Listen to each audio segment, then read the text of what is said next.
오늘 우리가 함께 나누실 말씀을 함께 읽겠습니다. 로마서 7장 15절부터 8장 2절까지 신약성경 248쪽입니다. 로마서 7장 15절부터 우리 함께 다 같이 합독하시겠습니다. 내가 행하는 것을 내가 알지 못하노니 곧 내가 원하는 것은 행하지 아니하고 도리어 미워하는 것을 행함이라. 만일 내가 원하지 아니하는 그것을 행하면 내가 이로써 율법이 선한 것을 시인하노니 이제는 그것을 행하는 자가 내가 아니요 내 속에 거하는 죄니라. 내 속 곧 내 육신에 선한 것이 거하지 아니하는 줄을 아노니 원함은 내게 있으나 선을 행하는 것은 없노라. 내가 원하는 바 선은 행하지 아니하고 도리어 원하지 아니하는 바 악을 행하는도다. 만일 내가 원하지 아니하는 그것을 하면 이를 행하는 자는 내가 아니요 내 속에 거하는 죄니라. 그러므로 내가 한 법을 깨달았노니 곧 선을 행하기 원하는 나에게 악이 함께 있는 것이로다. 내 속사람으로는 하나님의 법을 즐거워하되 내 지체 속에서 한 다른 법이 내 마음의 법과 싸워 내 지체 속에 있는 죄의 법으로 나를 사로잡는 것을 보는도다. 오호라 나는 곤고한 사람이로다. 이 사망의 몸에서 누가 나를 건져내랴. 우리 주 예수 그리스도로 말미암아 하나님께 감사하리로다. 그런즉 내 자신이 마음으로는 하나님의 법을 육신으로는 죄의 법을 섬기노라. 그러므로 이제 그리스도 예수 안에 있는 자에게는 결코 정죄함이 없나니 이는 그리스도 예수 안에 있는 생명의 성령의 법이 죄와 사망의 법에서 너를 해방하였음이라. 아멘. 할렐루야. 오늘은 로마서 7장 15절부터 8장 2절까지의 말씀으로 누가 우리를 나를 건져내랴. 우리 다 같이 한번 읽어볼까요? 시작. 누가 나를 건져내랴 라는 제목으로 함께 은혜를 나누려고 합니다. 러시아의 대문호인 도스토옙스키의 이야기로 좀 시작을 하려고 합니다. 도스토옙스키가 쓴 소설 가운데 굉장히 큰 엄청난 분량의 책이 하나 있어요. 소설인데 2000페이지가 넘는 분량의 책인데 아마 이름은 들어보셨을 거예요. 까라마조프가의 형제들이라는 책이 있습니다. 이 도스토옙스키의 유작으로 알려져 있는 책이고요. 이 책을 읽어보지는 못했어도 아마 내용은 이렇게 어디선가 이렇게 한 번쯤은 들어보셨을 거라는 생각이 듭니다.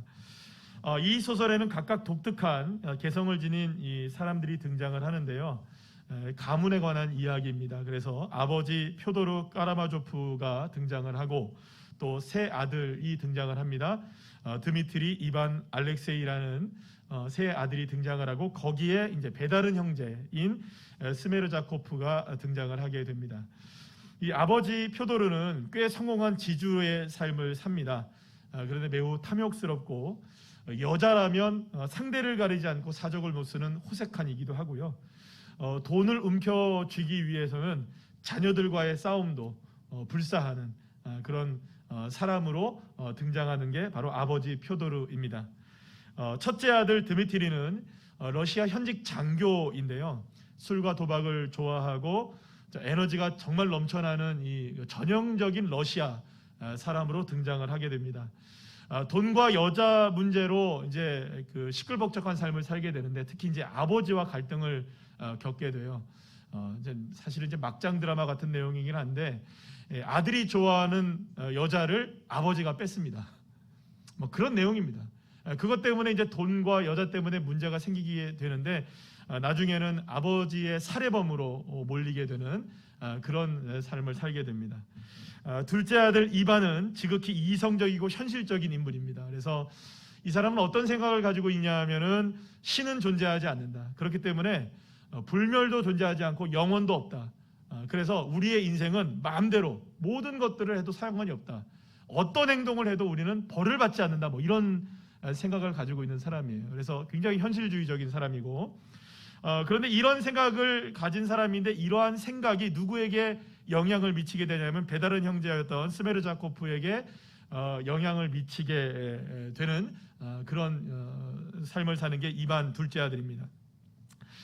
셋째 아들 알렉세이라는 사람이 있는데 이 사람은 하나님에 대한 굳건한 믿음을 갖고 있어요. 그래서 수도원에 들어가서 수도사의 길을 이제 살려고 했던 사람이었습니다. 그래서 많은 사람들에게 사랑을 받고 또 주목을 받는 사람이고요. 늘 언제나 이런 사랑의 가치를 어떻게 하면 삶 속에서 실천할 수 있을까라고 생각하며 살아가고 있는 굉장히 경건한 그리스도인으로 그려지는 게 이 셋째 아들 알렉세이입니다. 마지막으로 배다른 형제인 스메르자코프가 등장을 하는데요. 이 사람은 표도르가 떠돌이 여자였던 한 여자를 임신을 시켜서 낳게 된 사생아이죠. 그래서 참 어려운 인생을 살아가게 되는데, 특히 이제 까라마조프의 이 가문에서 요리사로 또 일을 하고 하인으로서 일을 해요. 그래서 아버지가 표도르임에도 불구하고 아버지를 아버지라 부르지 못하는 그런 안타까운 인생을 살아가면서 결국에 마음속에 계속해서 이 불만을 품고 살아가요. 그리고 결국에는 악한 자의 모습으로 등장하게 되는데, 모든 사람들을 경멸하고 굉장히 잔인한 성격을 가진 사람으로 등장을 합니다. 결국에는 아버지 표도르를 살해를 하고, 이 자기가 죽였음에도 불구하고 이 살해의 누명을 누구에게 씌우느냐, 여자와 돈 문제로 아버지하고 갈등에 있었던 첫째 아들 드미트리에게 뒤집어 씌우게 됩니다. 나중에 이제 둘째 아들 이반이 결국에는 이 모든 사실을 폭로하게 되면서 스메르자코프가 범인이라는 것이 밝혀지는데, 그 다음날 유서도 없이 그냥 스스로 목숨을 끊는 것으로 인생을 마감하게 되는 참 안타까운 인생으로 그려지는 게 이 스메르자코프입니다.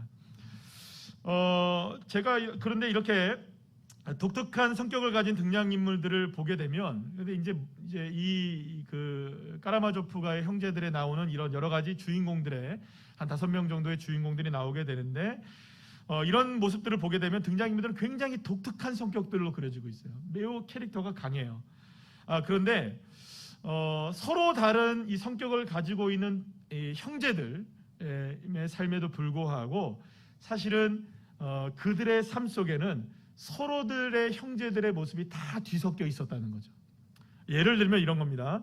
매우 신실하고 경건한 셋째 아들이었던 크리스찬으로 매우 경건했던 이 알렉세이의 영혼 안에는 늘 사생아이자 늘 악한 생각으로 가득 찼던 이 스메르자코프의 마음을 늘 품고 있었던 것이 곳곳에서 드러나는 것을 보게 돼요. 그뿐만이 아니라 드미트리의 욕망도 드러나는 것을 보게 되고, 이반의 현실적이고 회의적인 삶도 그의 삶 속에서는 녹아져 있는 것을 보게 됩니다.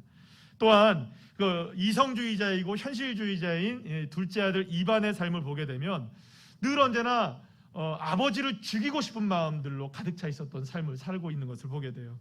그래서 이런 죄책감 때문에 결국에는 마지막에 법정으로 달려갑니다. 법정으로 달려가서 뭐라고 얘기하냐면, 증인석에 올라가서 자기가 아버지를 살해했다고, 아버지를 죽이지도 않아놓고 아버지를 살해했다고 막 이야기합니다. 여러분, 왜 그런 줄 아세요? 자기의 마음의 짐이 너무 컸기 때문이에요. 아니, 그는 늘 언제나 그렇게 생각했거든요. 이 땅 가운데 살아가면서 그 어떤 잘못을 해도 우리는 벌을 받지 않는다, 이런 생각을 하고 살아갔던 사람이었거든요. 그런데 그 죄의 짐을 자기가 혼자 짊어질 수가 없었던 것이죠. 이렇게 도스토옙스키의 까라마조프가의 형제들의 내용을 요즘의 말로 이야기하자면 완전히 아까 전에 말씀드린 것처럼 막장 드라마의 내용입니다. 그래서 제가 설교를 준비하면서 찾아봤더니 실제로 일본에서 2013년도에 동명의 이야기로, 제목으로, 그러니까 까라마조프가의 형제들이라는 제목으로 막장 드라마가 제작이 됐어요, 실제로. 그래서 굉장히 인기를 누렸다고 해요. 그러니까 사실은 여러분들 막장 드라마 인기 많죠? 요즘 또 그런 막장 드라마가 있죠. 뭐 펜트하우스인가? 뭐 있는데 그 너무 막장이더라고요. 그거. 뭐 죽어도 살아나고, 그죠? 뭐 총 쏴도 살아나고 폭탄으로 터지고 막 난리를 쳐도 살아나고 죽어도 살아나고 막 이러더라고요. 너무 막장인 것 같은데, 이게 막장이 왜 인기 있나를 생각해 보면 사실은 어떻게 보면 그 막장 속에 다 누구의 마음들이 들어있는 겁니까?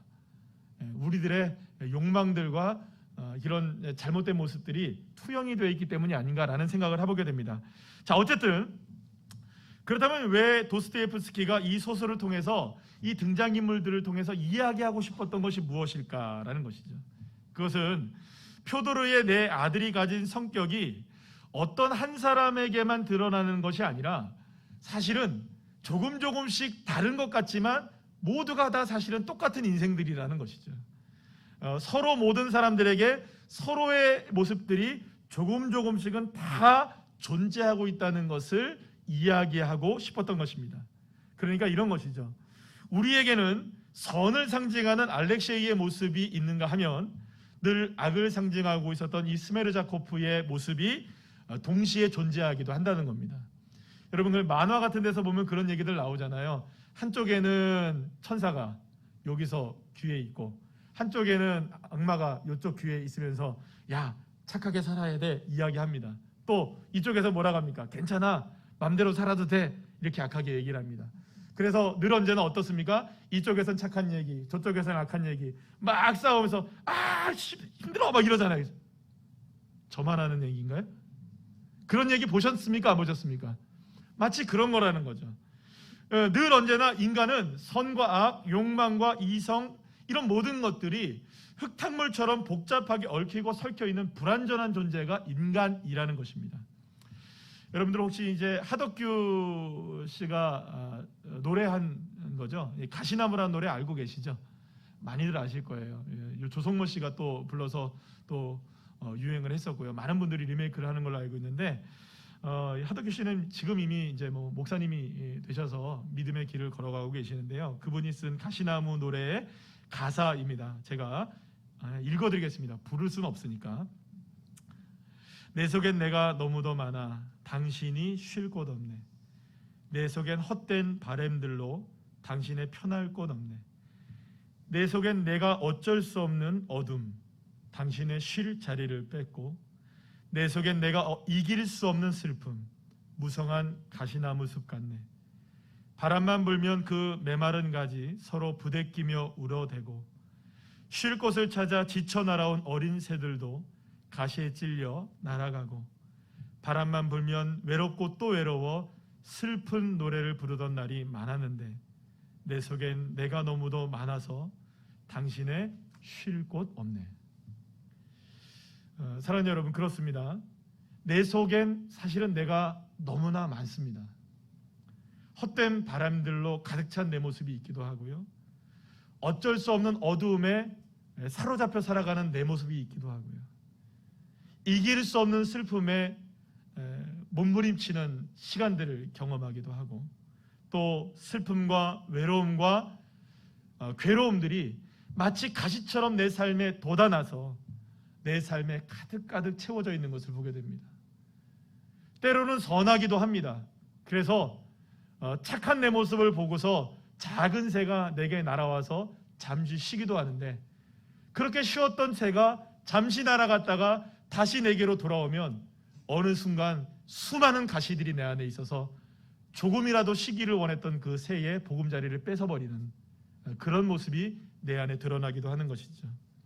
때로는 내가 하나님을 믿고 예수님의 십자가의 은혜를 바라보며 살다가도 사실은 내가 어쩔 수 없는 나의 이 모습들, 사실은 그런 모습을 보게 될 때면 깜짝깜짝 내가 놀라기도 하죠. 내가 이런 사람이었는가? 내가 예수를 믿어도 이렇게 살 수밖에 없는가?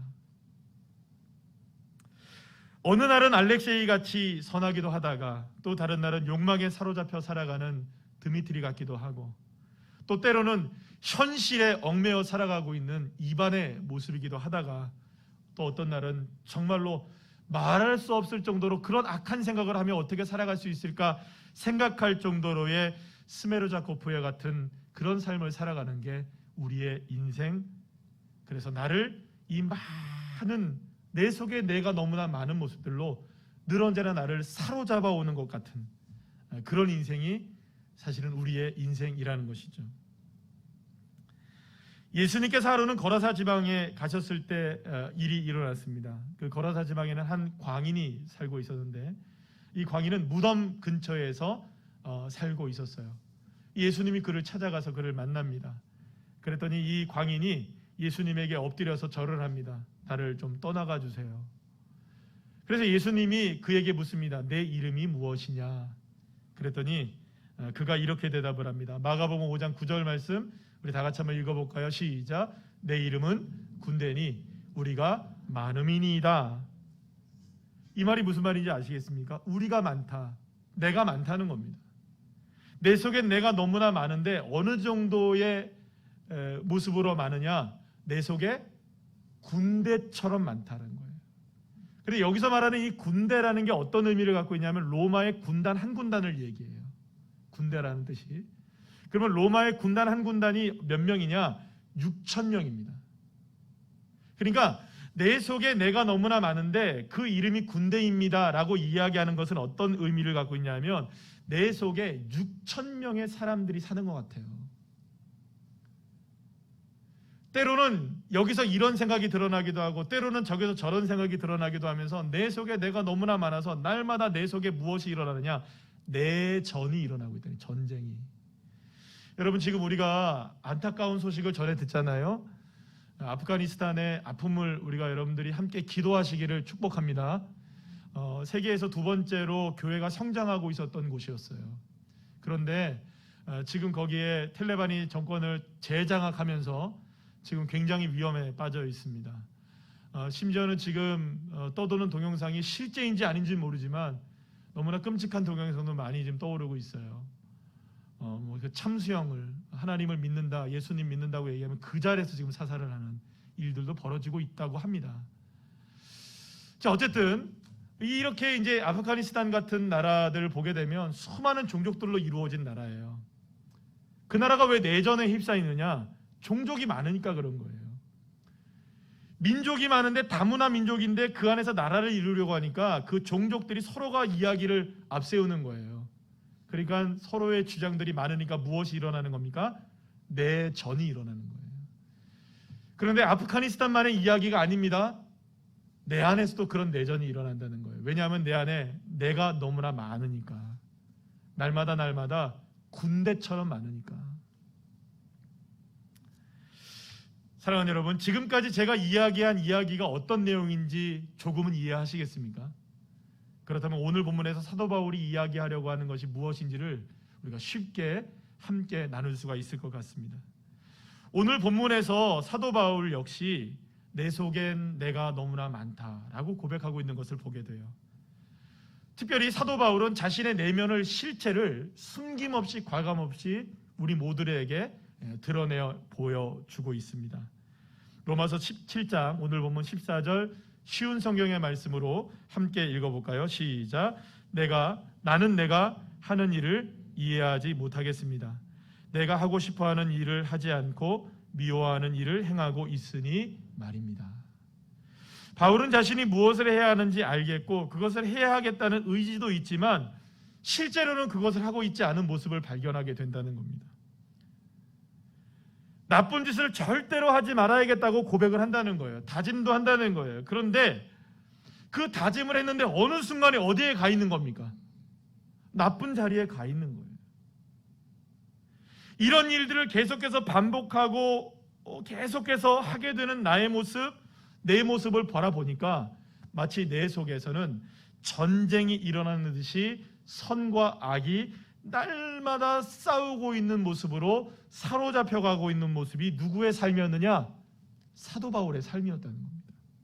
그래서 사도 바울은 자신의 모습을 이렇게 고백하는데요. 오늘 보면 24절 말씀 우리 다 같이 읽어볼까요? 시작. 오라 나는 곤고한 사람이로다. 이 사망의 몸에서 누가 나를 건져내랴. 여기서 곤고하다는 말은 비참하다는 의미입니다. 그러니까 바울이 지금 이처럼 스스로를 비참한 존재로 여기고 있었던 것은 바울 안에 내가 너무도 많아서 나도 나를 어쩔 수 없는 나의 모습으로 인하여서 정말로 비참한 존재가 되어가고 있다는 거예요. 내가 언제 이런 사람이었지? 이렇게 생각이 든다는 겁니다. 그러나 이 모습은요, 예수님을 믿기 이전에 바울의 모습을 고백한 것이 아니었어요. 예수님을 믿고 회심하게 되고 주님을 만나게 됐을 뿐만 아니라 복음을 전하고 수많은 사람들에게 예수의 생명을 전하고 교회를 개척하고 많은 사람들에게 선한 영향력을 미치고 있을 때의 모습이 바로 이런 모습이었다는 거예요. 오늘 보면 17절 말씀, 쉬운 성경의 말씀을 한번 읽어볼까요? 시작. 나는 원하는 선을 행하지 않고 원하지 않는 악을 행합니다. 사도 바울이 이랬던 거예요. 내가 지금 원하는 선을 행해야 되는데 내 모습을 보면 선을 행하지 않고 어느 순간에 무엇을 하고 있다는 겁니까? 악한 행동을 하고 있다는 거예요. 알렉세이처럼 살려고 했으나 어느 순간 보니까 내가 그런 모습이 아니라는 거예요. 사랑하는 여러분, 그러나 이러한 모습은 비단 사도 바울만의 모습이 아닙니다. 목사인 저의 삶의 모습이기도 하고요. 그리고 외람되지만 이 자리에 있는 모든 분들의 삶의 모습이기도 합니다. 어쩌면 이러한 사도 바울의 고백에서 나는 예외라고 이야기할 수 있는 사람은 이 땅 가운데 단 한 사람도 없을 것입니다. 그렇다면 사도 바울이 이 이야기를 한 것은 왜 한 것일까요? 예수 그리스도의 십자가의 은혜로 구원을 받고 죄에 대해서 용서를 받고 죄에 대해서 자유함을 누리고 구원을 받게 됐다. 이게 놀라운 은혜다. 그러면 우리가 은혜로 살자. 우리가 지난주에도 고백하지 않았습니까? 예수로 죽고 예수로 살자. 할렐루야. 고백했는데, 그런데 그러면 그것이 아무런 소용이 없는 것이냐? 여전히 우리는 죄에 대해서 문제를 해결하지 못하고 살아가는 사람들이냐? 우리를 사로잡아 오는 그 끌어내리고 있는 그 비참함 속에 계속해서 살 수밖에 없는 존재이냐? 예수의 은혜는 소용이 없는 것이냐? 과연 이것을 사도 바울이 이야기하고 있는 것일까요? 그러나 사랑하는 여러분, 오늘 사도 바울이 이야기하고 있는 이 이야기가 정말로 현실적인 문제라는 것을 기억하셔야 됩니다. 사랑하는 여러분, 저와 여러분 예수의 은혜로 구원받았습니다. 아멘이시죠? 그런데 왜 우리 이렇게 살죠? 왜 여전히 죄에 얽매여 살죠? 왜 여전히 우리는 변화되지 않죠? 여러분, 이만큼 신앙생활 했으면 변화될 법도 하지 않습니까? 10년, 20년, 뭐 짧게는 1년, 2년, 수십 년을 예수 믿었는데 여전히 왜 나는 이렇죠? 현실적인 문제입니다. 사도 바울이 오늘 이야기하고 있는 것은 예수 믿어도 별 볼일 소용없다라는 것을 이야기하고 있는 것이 아니에요. 오히려 이것은 무엇을 얘기하고 있는 것이냐 하면 내 속에 여전히 내가 너무나 많기 때문에 이 치열한 마음속에 영적 전쟁이 일어나고 있는 이 모습이 오히려 건강한 그리스도인이라면 누구나 겪게 되는 영적인 싸움이라는 사실을 인식해야만 한다는 것입니다. 바울이 말하려고 하는 것은 우리 자신에 대한 진실과 실체를 인정해야 한다는 것입니다. 그러니까 적어도 뭐 6,000명은 아니다 할지라도 적어도 내 안에는 두 개의 캐릭터가 존재한다는 겁니다. 하나는 선을 행하려고 하는, 주님을 따르려고 하는, 부활의 주님을 따라가고 예수 그리스도의 은혜로 살려고 하는 그런 모습이 내 안에 존재를 하는 반면, 반대로 여전히 죽음과 악함과 거짓됨과 그러한 그 죽음의 자아가 여전히 우리의 삶을 지배하려고 하는 옛 자아라고 얘기하는, 옛 사람이라고 얘기하는, 그래서 선함과 악함이 공존하고 있는 이 모습이 우리의 실체적 자아여 실체적 영적의 삶의 모습이라는 것을 사도 바울이 우리에게 소개해주고 있는 것이죠. 그래서 사도 바울은 우리에게 이렇게 얘기하고 있는 겁니다. 내 속엔 내가 너무나 많은 이 모습을 있는 그대로 받아들여야 한다. 따라합시다. 그대로 받아들여야 한다. 그렇다면 왜 이런 일이 일어나겠느냐라는 것이죠. 왜 이런 곤고하고 비참한 싸움이 예수 믿는 믿음의 사람인 내 안에서 여전히 일어나고 있느냐? 예수님을 믿었는데도 왜 이렇게 여전히 나는 변화되지 않는 것인가? 때로는 이런 얘기를 하시는 분들이 계세요. 목사님, 나는 왜 예수 믿어도 이럴까요? 나는 왜 여전히 이런 모습으로 살아갈까요? 여러분, 그런데 그렇게 고백하는 것이 은혜입니다. 왜냐하면요, 그렇게 고백을 한다는 것은 지금 자기가 잘못 살고 있다는 것을 깨닫는다는 거잖아요. 그럼 누가 깨닫게 하시겠습니까? 그것을 바로 주님의 영이 우리를 깨닫게 하시는 줄로 믿습니다. 예수를 안 믿는다면 그걸 깨달을 방법이 없는 거예요. 잘못이라는 것도 알지를 못하는 거예요. 그러니 여러분, 죄를 깨닫게 하시는 은혜가 우리에게 있는 것은 하나님의 은혜인 것입니다. 그래서 여러분, 어쩌면 우리의 모습은요, 무엇과 비교를 할 수 있느냐 하면 예수님께서 죽은 지 3일 되었던 이 나사로를 무덤에서 불러내는 것과 같은 것이 우리의 신앙의 모습이라고 우리가 볼 수가 있는 거예요. 이런 겁니다. 나사로는 분명히 죽었습니다. 그래서 3일이 됐어요. 몸속에서 벌써 이미 부패가 되기 시작해서 썩은 내가 나기 시작했습니다. 사람들이 무덤의 문을 열려고 했을 때 말립니다. 이미 부패가 되어서 3일이나 지났습니다. 사람들이 말립니다. 그러나 예수님이 문을 열어요. 그러면서 예수님이 선언하십니다. 나사로야 나오라. 할렐루야. 자, 여러분 보세요. 나사로는 정말로 죽었었습니다. 정말 죽었었습니다. 그런데 예수님이 나사로를 향하여 나오라 라고 선포하는 순간 정말로 죽은 사람이 정말로 살아난 것입니다. 예수님의 선포를 통하여 이미 죽었던 자가 이미 살게 되었던 것이죠. 하지만 나사로에겐 문제가 여전히 남아 있습니다. 분명히 죽었다 살아났음에도 불구하고 여전히 그는 죽은 자와 별반 다름없는 상황이에요. 왜냐? 그를 둘러싸고 있는 수많은 것들이 그를 동여매고 있었기 때문이에요. 우리말로 하면 수위, 팔레스타인 지방, 가나안 지방 사람들로 얘기하면 세마포, 그것이 그를 둘러싸고 있었던 거예요. 그러니 여러분, 나사로야 나오라 이야기해도 무덤 속에 누워져 있었던 나사로가 벌떡 일어났어도 여전히 그는 무엇과 같은 존재입니까? 수위를 둘러싸고 있는 존재예요. 그러면 그에게는 냄새가 날까요? 안 날까요? 갑자기 수위를 바꿔 입지 않는 한 자기의 썩었던 몸이 그대로 그 수위에 다 녹아져 있을 텐데 얼마나 냄새가 났겠습니까, 여러분? 죽음에서 생명으로 옮겨진 것은 분명하지만 여전히 아직까지 죽은 자의 몸을 감싸고 있는 수위와 많은 끈들로 인해 사실은 죽은 자와 별반 다를 바가 없는 모습이 이 나사로였던 것입니다. 이것이 바로 따라합시다. 이미와 아직, 그 가운데 놓여있는 나사로의 모습인 거예요.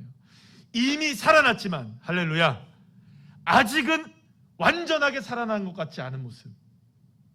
이것이 바로 예수 그리스도의 십자가와 부활의 은혜를 믿고 살아가는 저와 여러분의 삶 가운데 일어나는 영적인 전쟁의 모습인 것입니다. 그렇다면 우리가 해야 할 것이 무엇일까요? 나사로가 해야 할 것이 무엇일까요? 나사로는 나를 부르시는 예수님 그 목소리를 들으며 그분을 향해 걸어가는 것이 전부인 거예요. 어떻게 걸어가야겠습니까?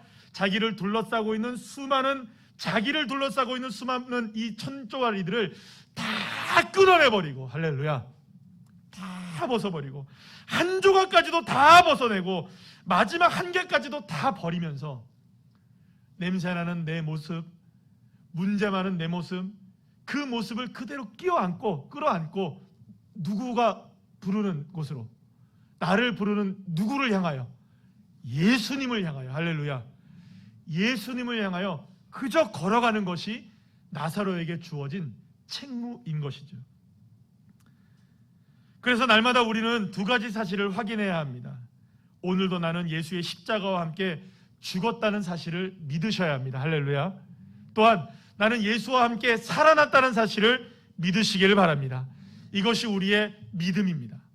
갈라디아서 2장 20절 다 같이 한번 읽어볼까요? 시작. 내가 그리스도와 함께 십자가에 못 박혔나니 그런즉 이제는 내가 사는 것이 아니요 오직 내 안에 그리스도께서 사시는 것이라. 이제 내가 육체 가운데 사는 것은 나를 사랑하사 나를 위하여 자기 자신을 버리신 하나님의 아들을 믿는 믿음 안에서 사는 것이라. 할렐루야. 사랑하는 여러분, 이미 예수님과 함께 우리는 죽고 이미 예수님과 함께 살아났음을 믿으시길 바랍니다. 그러나 아직도 여전히 나를 사로잡아 오는 것이 있다는 것이, 날마다 나를 사로잡아 오는 이러한 모습들 속에서 치열하게 싸우며 그 싸움에서 이기기 위해서 모든 순간 해야 하는 건 뭐냐? 나를 부르시는 예수님 바라보며. 아멘이십니까? 내 모습에, 내 삶에 냄새가 나기도 하고 나를 얽매이게 하는 수많은 천조가리들이 나를 붙잡기도 하고 끌어당기기도 하고, 때로는 수많은 사람들이 살아났음에도 불구하고 저 사람 죽은 사람이야, 저 사람 죽은 사람이야, 저 사람 문제 많은 사람이야 손가락질 할 때도 있고요. 내 삶에 내가 봐도 내 모습이 만족스럽지 못할 때가 있을 수도 있는 것입니다. 그러나 중요한 것이 있어요. 나는 살아났다는 것이죠. 난 예수의 음성을 듣는 사람이라는 것이죠. 예수가 나를 부르신다는 것이죠. 주님이 나를 살려주셨다는 것입니다. 그래서 우리가 할 수 있는 건 딱 한 가지입니다. 죄, 문제, 쓰러짐, 넘어짐, 아픔과 슬픔, 수많은 것들이 우리를 얽매이게 하고 사로잡고 우리를 비참하게 만들어도 그 가운데 나를 구원하신 예수 그리스도, 그분이 나를 붙잡고 계신다는 이 믿음을 가지고 묵묵하게 주님을 바라보는 그 자리로 나가는 것이 저와 여러분 신앙의 삶이라는 것을 여러분 기억하시기를 간절히 축복합니다. 도스토옙스키의 이 까라마조프가의 형제들의 가장 첫 페이지에는 요한복음의 한 구절이 소개되고 있어요. 2000페이지가 넘는 이 대작의 첫 번째 머릿말이 성경 구절이에요. 요한복음 12장 24절 말씀이 기록되어 있는데요. 이런 말씀입니다. 우리 다 같이 한번 읽어볼까요? 시작. 내가 진실로 너희에게 이르노니 한 알의 밀이 땅에 떨어져 죽지 아니하면 한 알 그대로 있고 죽으면 많은 열매를 맺느니라. 독실한 크리스천으로 알려져 있는 이 도스토옙스키는 러시아의 니콜라이 1세 집권 당시에 반정부 운동이었던 페트라셰프스키 사건, 스키 이러니까 어려워요. 이런 사건이 있었대요. 이 사건이 있었는데 이 사건에 연루되어서 이 도스토옙스키가 사형을 언도받게 됩니다. 그리고 교수대에 올라가게 돼요. 그리고 마지막 그에게 5분의 시간이 주어집니다. 너 5분 동안 너의 삶을 정리해라. 그리고 몇 분이 흐르느냐? 4분이 흐릅니다. 마지막 1분이 남았을 때였어요. 이제는 조금 있으면은 교수형에 처하게 되는 거죠. 그런데 갑자기 황제가 보낸 특사가 도착을 해서 1분 남겨놓고 정말 기적같이 사면을 받게 돼요. 그래서 시베리아의 감옥으로 보내져서 4년 동안 정말로 끔찍한 삶을 보내게 됩니다. 도스토옙스키가 이 기간을 뭐라고 고백을 하냐면 생매장된 채 관 속에 들어가 있었던 세월이라고 얘기합니다. 그만큼 1분 1초가 정말로 그 고통의 연속이었던 시간을 보내게 됩니다. 그런데 그렇게 시베리아의 감옥에서 말할 수 없는 고통을 견뎌내며 살아가고 있었을 때 수많은 사람들을 만나요. 그리고 방금 전에 우리가 함께 나눴던 까라마조프가의 형제들의 나오는 그런 모티프가 되어지는 사람도 만나게 되고 거기서 그것을 모티프로 해서 이제 글을 쓰게 되는 일들도 벌어지게 되는데, 어쨌든 이 도스토옙스키가 그 시베리아의 감옥에서 할 수 있었던 것이 딱 하나밖에 없었대요. 뭐냐? 오직 성경을 읽는 것밖에 없었다는 거예요. 그래서 그 시간 동안에 성경만 읽었다는 거예요. 성경만. 그리고 도스토옙스키는 감옥에서 석방된 이후에 이 까라마조프가의 형제들을 집필을 하기 시작했다는 것입니다. 그리고 그 엄청난 대작의 소설의 첫머리에 다른 것이 아니라 말씀 한 구절을 적어놨던 거예요. 어쩌면 도스토옙스키는 막장 드라마와 같은 까라마조프 가문의 아버지와 아들들 사이에서 일어나는 이런 수많은 사건들과 아픔의 모습들을 통해서 인간은 누구나 그러한 아픔, 고통과 어두움을 가지고 살아가고는 있지만 이렇게 어쩔 수 없는 인간의 한계는 오직 해결될 수 있는 방법이 하나밖에 없다는 거죠. 미랄이 되신 예수 그리스도. 그 예수 그리스도를 통해서만, 그 죽음을 통하여서만 다시 새로운 생명의 길로 나아갈 수 있는 유일한 출구가 보일 수 있다는 것. 하늘의 미랄이 떨어져 땅에 죽는 것은 미랄이 죽는 이야기로 결코 끝나지 않는다는 것입니다.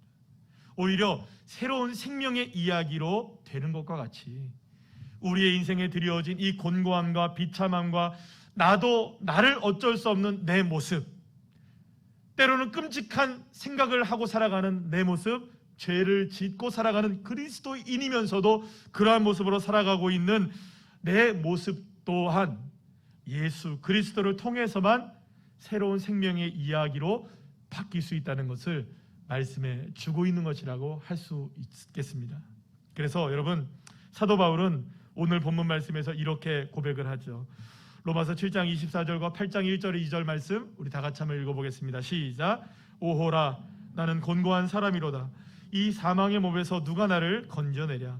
그러므로 이제 그리스도 예수 안에 있는 자에게는 결코 정죄함이 없나니 이는 그리스도 예수 안에 있는 생명의 성령의 법이 죄와 사망의 법에서 너를 해방하였음이라. 아멘.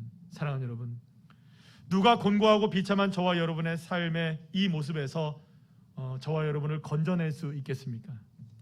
날마다 실패하고 넘어지고 죄짓고 내 속에 내가 너무나 많아서 가시나무와 같은 삶이 되어버린 나를 누가 건져낼 수 있겠습니까? 오직 나를 위해 하나님 미랄에 되어주신 예수와 함께 죽고 함께 삶을 믿는 믿음 안에 저와 여러분은 온전히 건짐을 받는 줄로 믿으시길 바랍니다. 그 주님이 저와 여러분을 붙들어 주고 계시는 것입니다. 그러니 실패하고 넘어지고 죄짓고 문제 많아도 나를 부르시고 나를 붙잡고 계시는 그 주님을 바라보는 자리로 나아가시면 되는 겁니다. 여러분, 죄에게 지지 말고 악에게 지지 말라는 것은 물론 여러분 죄 안 짓고 악한 생각 안 하며 살아가는 것이 가장 좋은 일일 것입니다. 그러나 우리가 악한 생각을 하게 되기도 하고 죄를 짓게 되기도 하는 우리의 이 오호라 나는 곤고한 사람이로다, 거기서 포기하지 마시고 그러므로 주 예수 그리스도 안에 있는 나에게는 결코 무엇이 없다? 따라합시다. 정죄함이 없다. 묻지도 않고 따지지도 않으신다는 거지.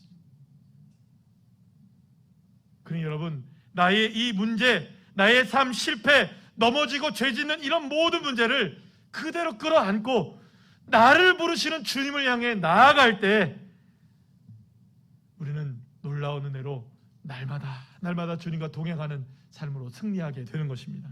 그래서 나는 오늘도 나를 부르시는 주님을 향해 계속 걸어가는 것입니다. 비록 숨없이 넘어지고 세상 사람들이 살아가는 이 방향과는 다를 수도 있어요. 그러나 주님이 나를 부르시기에, 주님이 나를 건져주셨기에 주님을 바라보는 그 믿음으로 살아가시기를 간절히 축복합니다. 제가 이번에 휴가를 보내면서 휴가 때 어디를 갈 수가 없더라고요. 태풍도 오죠, 비도 내린다 하죠. 그래서 여러분들이 안 보일 때마다 교회 와가지고 비 새는 데 없나 닦고 가고, 여기 이거 잘 돼 있나 한번 보고 가기도 하고 뭐 다 그랬습니다. 그래서 여기저기 이제 여기 가까운 데만 왔다 갔다 하고 이제 하는데요. 하루는 아침에 첫날이 월요일 날이 돼요. 월요일 날이 첫 휴가 날짜잖아요.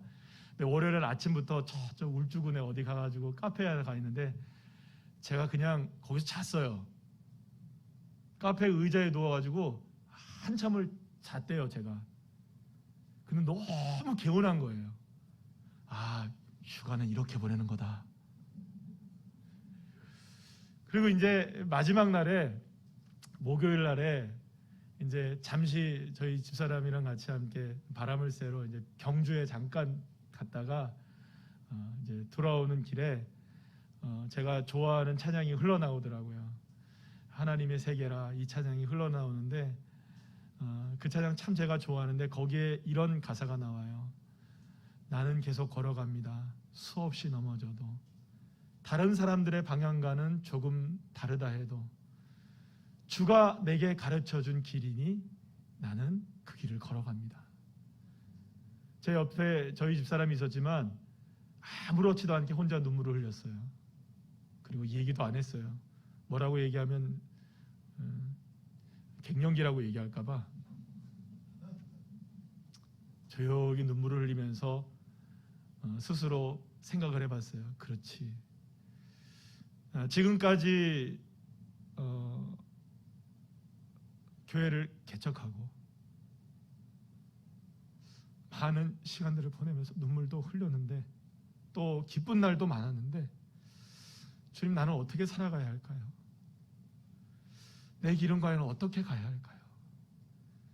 사실은 이야기는 안 했지만 제 마음속에는 그러한 마음을 한 가지를 갖고 이번에 휴가를 시작했었어요. 그런데 주님이 저에게 말씀하시는 것 같았어요. 그래도 계속 걸어가려. 때로는 잘 못할 때도 많고, 성도들이 아픔을 겪고 힘들어하고 때로는 실족하기도 하고 넘어지기도 할 때마다 다 제 잘못 같거든요. 제가 잘못한 것 같기도 하고 제가 부족한 것 같기도 하고, 때로는 그래서 그런 생각도 듭니다. 계속 걸어가는 게 맞나? 이렇게 하는 게 맞나? 이렇게 해도 괜찮은 건가? 그런데 주님이 저에게 위로하시는 것 같았어요.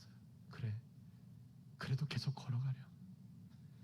수없이 넘어질 수도 있고 실패할 수도 있고 때로는 아픔을 경험할 수도 있지만, 그래서 수많은 사람들이 너를 바라볼 때 방향이 다르다고 이야기할 수도 있겠지만, 내가 너와 함께한다. 내가 너를 부르고 있다. 내가 너를 붙들고 있다. 그래서 좀 죄송합니다. 이 눈물을 흘려서 이렇게 슬쩍 눈물을 흘렸어요. 저희 집사람은 몰랐을 거예요. 사랑하는 여러분, 실패해도 괜찮습니다. 넘어지셔도 괜찮습니다. 아파면 아프세요. 그래도 주님이 나를 사랑하고 계시고 나를 부르시고 계시니까, 여전히 세상은 다 내 편이 아니더라도 나를 사랑하시는 주님, 나를 위해 십자가에서 모든 것을 다 내어놓으신 그 주님, 그 주님이 내 편 되시기에 그 주님 바라보며 실패한 자리에서도 다시금 일어나셔서 주님 바라보며 누가 나를 건져낼 것인가? 예수 그리스도. 할렐루야. 그분 바라보시며 승리하는 저와 여러분 되시기를 간절히 축원합니다.